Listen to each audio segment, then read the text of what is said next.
When I heard about the earthquake in Haiti, I I was wondering honestly whether HAARP could have had anything to do with it.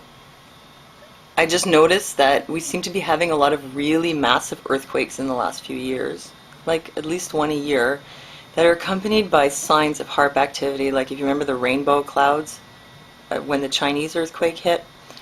So I started looking into it. Okay, just to give you some background on what's going on in Haiti, in case you don't already know. Haiti earthquake death toll may hit 200,000.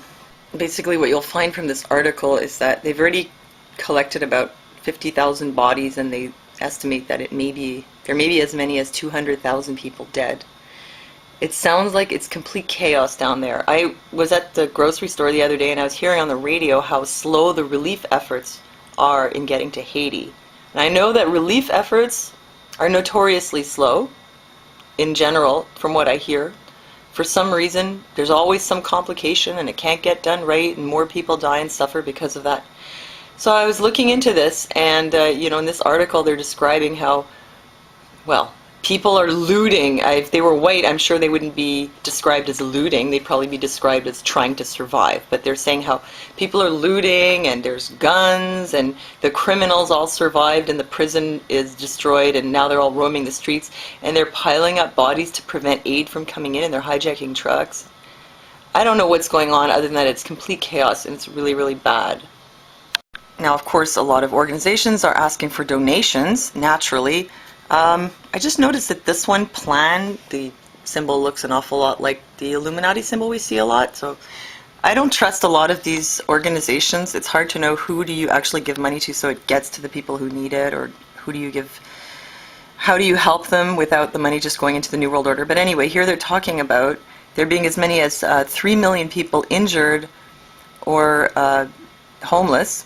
And here's, just so you can see where the earthquake actually hit. It was on the 12th of January at 4:53 p.m. Look at that. It hit just right there where, this is the capital, Port-au-Prince, and it just hit like just right off the capital. You know, if I was using HAARP and I wanted to effect the maximum destruction, I would strike the capital. Just a thought. I got this from Death by 1,000 Paper Cuts. They are talking about here a meeting that was had, a conference held in the Dominican Republic in 1999, where they were describing how Haiti was ripe for an earthquake. That apparently the septentrional fault, as comparable to the San Andreas fault system in California, had not released energy in over 800 years, which means that approximately 4 to 8 meters of left lateral slippage has already accumulated, and should it be released could register 8.0 or higher on the Richter scale with no forewarning. So it's very possible that there was going to be an earthquake in Haiti anyway, perhaps a really, really bad one. But here's some other stuff I found out. If you want a little history on Haiti's political situation and the U.S.'s involvement, their role, go to the People's United Community.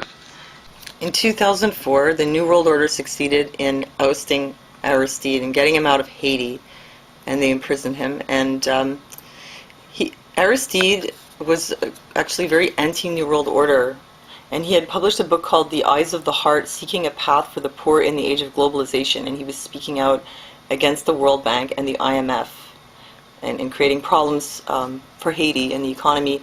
And so, of course, they got rid of him, and what they did was, in 2006, in a fixed election, they put their New World Order puppet, René Préval, back in power. Look, is it significant that Haiti was about to have an election? Legislative first round, February 28th. Kind of comes at a good time if you're trying to mess with Haiti's political situation. I don't know. Could they have done this for political goals, to interfere with their election? I mean, Haiti was already starving. Like I mentioned before, they were eating dirt cookies because of the price of food having gone up, mainly because of biofuels. You know how the New World Order is. As far as they're concerned, Haitians are useless eaters. So would they create an earthquake to get rid of them? Or to achieve their political goals there because the election was right around the corner? I don't know. Okay, but here's the most damning evidence in favor of HAARP having been involved. This is called the induction magnetometer. Okay, I'm just going to read this to you. The image below is a time-frequency spectrogram which shows the frequency content of signals recorded by the HAARP induction magnetometer. This instrument, provided by the University of Tokyo, measures temporal variations in the geomagnetic field in the ultra-low frequency range of 0 to 5 hertz. What's interesting about this is it shows a really dramatic increase in HAARP activity just before the earthquake hit. Check this out. Okay, this is January 10th. Look, January 9th. You see, very low activity. Next day, January 10th. You notice how this really starts up here? Okay, January 11th. HAARP's hard at work. And this is January 12th when the earthquake hit. You see, there's all this HAARP activity preceding it, but really, like, just about off the charts. Personally, it looks to me like HAARP was definitely involved.